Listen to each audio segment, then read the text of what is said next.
this video. If you are new here, please make sure that you like, comment, and also subscribe to this channel. Guys, Ntando Duma, like Ntando, how many times did I call y'all? Yo. Yes, I am thinking Uguti Manje going to that podcast with ULT was just a bad idea. So Ntando Duma, guys, she recently got married. She recently welcomed her second born with the husband. As we all know, she already has a child from her previous relationship. Yeah, name beautiful child, gorgeous, bubbly personality, and all of that. So, girl, she got invited to a podcast, Yaga El Tido. And that podcast, I feel like it was just a bad idea, guys. Because now people are misinterpreting everything that she says. They are misinterpreting everything. It's like people don't want to see other women with kids getting married. Like, why are we so bitter, guys? Why are we so bitter?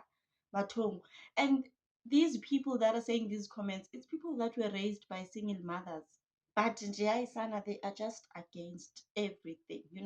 Remember when Usibu Mbanza got married to his wife with two kids?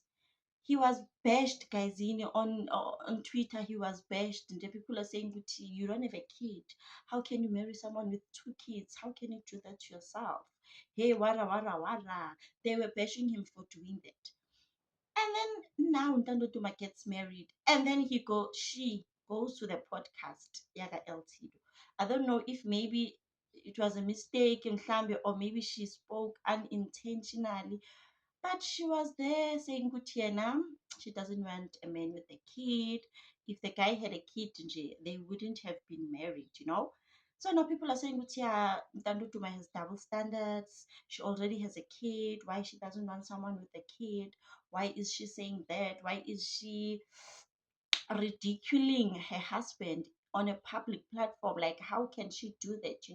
And then now people are coming for Ntando Duma's husband. Why did you marry this girl with a kid? Like, why did you rescue this girl? Because now look, she is embarrassing you. And then I'm just like, guys, maybe Ntando Duma like said that unintentionally, and it's fine to have preferences, guys. It's really fine.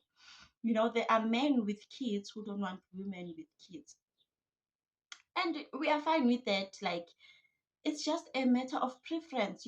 But I also feel like she shouldn't have said that on a public platform. Hey guys, we know the social media can interpret things ngendlela yabo. And then now, oh guys, kuningi sana, kuningi. But also I love the way she spoke about him. Oh, my husband does, my husband that. I love that for her, guys. And like, she is in love, girl. She is a gone girl. And also I love the way she defended her husband. My husband is not just a musician. My husband is an engineer. So ningaqali nje nithi musician just like that. Like, have that some respect nje on that name. But Kesana, hey, she is trending now. She's trending. People are saying it. Oh, women with kids, we don't want you guys because you don't want your types there with kids. Now you want us to rescue you. We are not coming. And like, it's just a whole misinterpretation, guys. It's a misinterpretation, Jam. And also, it's fine to have preference. People are allowed to have different preferences when it comes to dating. We can't just get manje ke sesibambelele lapho ke but ke. Guys, thank you so much for watching. Please like and subscribe. I will see you on my next video. Bye.